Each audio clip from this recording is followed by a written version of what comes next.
You know that feeling you've got this massive project just hanging over your head, Yeah. a complex report, maybe finally dealing with that garage, or even just those 40 unread emails in your inbox, and you spend the entire day not doing it. Right. But then evening rolls around and you're shattered, completely mentally exhausted. Like you ran a marathon, but the only thing you actually did was scroll on your phone while worrying about the work. It's the classic paradox of non-action, and it's exactly why people feel so guilty and weighed down. The immediate thought is always, I must be lazy, or, I lack discipline. But we have to understand that feeling, that mental drag, it's not some kind of moral failure. It is a very, very real cognitive drain. It's your brain working overtime on unfinished business. Exactly. And our source material today, it's structured as this really rich conversation between a teacher and a student. And the student kicks things off with that exact same frustration. He says, I haven't done anything, but I'm already tired. It's so relatable. It is. Okay, let's unpack this. This deep dive is all about the architecture of action. We're going to explore the mechanism behind procrastination and, maybe more importantly, how to bypass it. And our mission here is to move beyond just try harder, beyond willpower. We want to understand the psychological cost of putting things off and learn how to harness what our sources call the small, simple step, or S3. The S3. I like that. It sounds like a shortcut. It is a shortcut. Yeah. A true shortcut to breaking that feeling of mental resistance. So let's jump right into that hidden cost then. The student in the source, he says he feels heavy in the head, like there's a literal stone pressing down because the work hasn't even been started. Why does the unfinished work make us so much more tired than the actual work itself? It's all about background processing. The psychological mechanism is, well, when your brain flags a task as incomplete but also high priority, it refuses to let it go. It just keeps a file open. It keeps the file open, exactly. And this is where the research uses this just fantastic analogy to explain it. Yes, the busy waiter phenomenon. Think about a waiter in a really packed, high-pressure restaurant. Oh, okay. They can remember every single order, every substitution, all the tiny details just perfectly. But only up to the moment the food is served and the bill is paid. And then what? The second the job is completed, poof, the mind instantly releases those details. It forgets everything because that information is no longer needed for immediate action. The task is closed. So if my mind is like a computer, the thing I'm procrastinating on it's like an open browser tab that's just constantly draining memory. It is exactly like an open browser tab eating up your RAM. We all know what happens when you have 20 tabs open, right? Everything just slows to a crawl. Precisely. That constant quiet background process is why you feel mentally heavy even when you're trying to relax. That RAM consumption is using up precious mental energy, making you feel sluggish before you even sit down at the desk. And this is where it gets, I think, really interesting. We assume the problem is just a poor work ethic.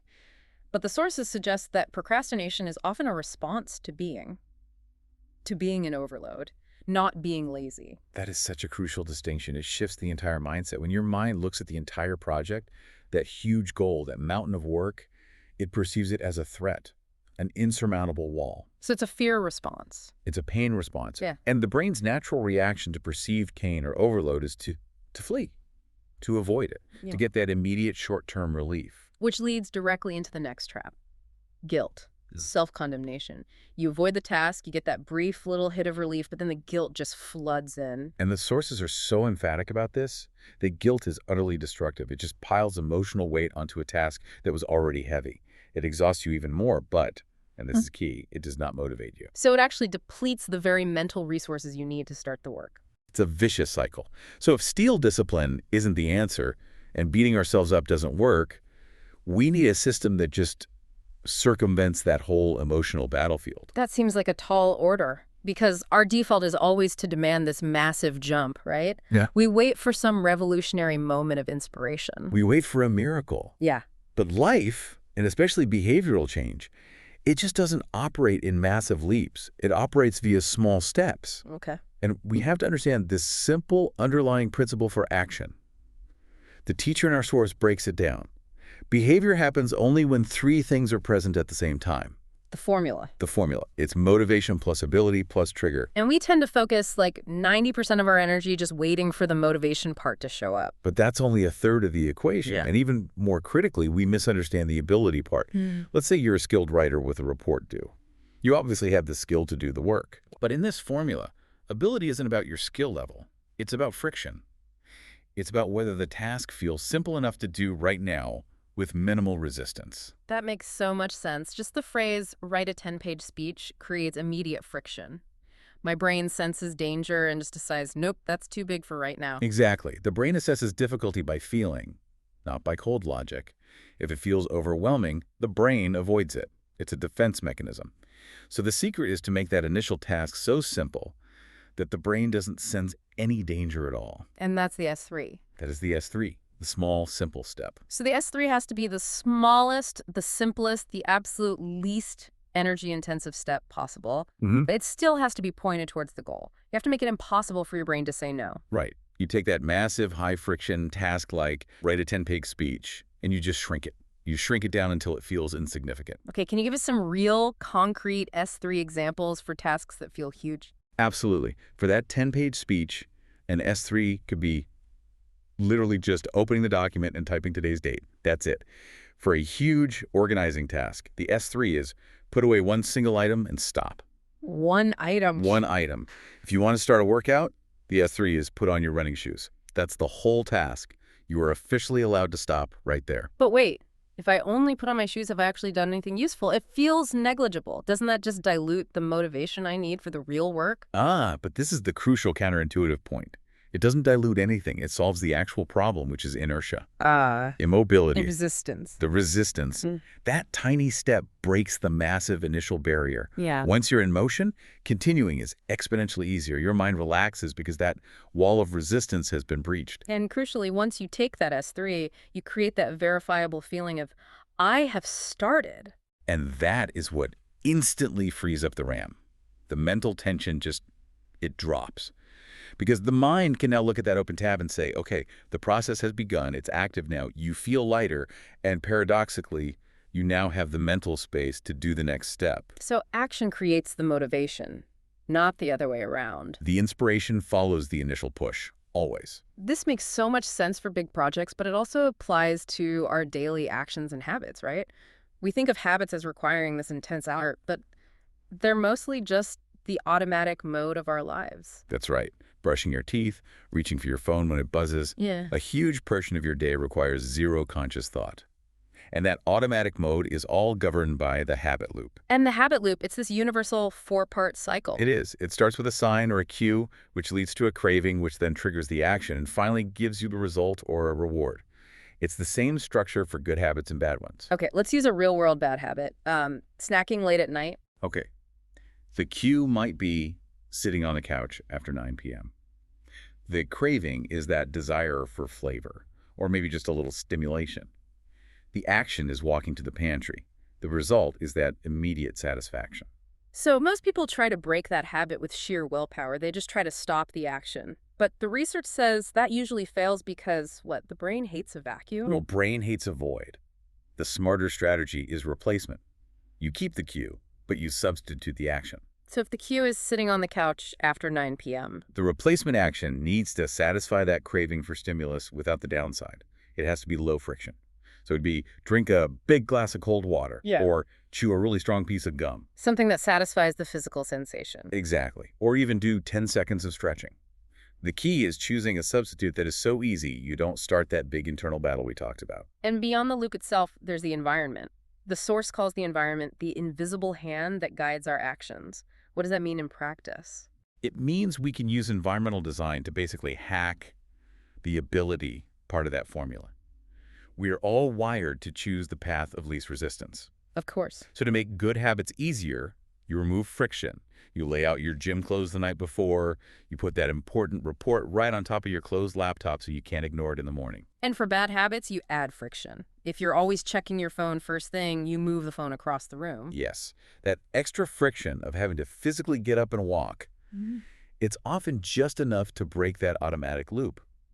When the environment supports the action you want, your chances of success skyrocket.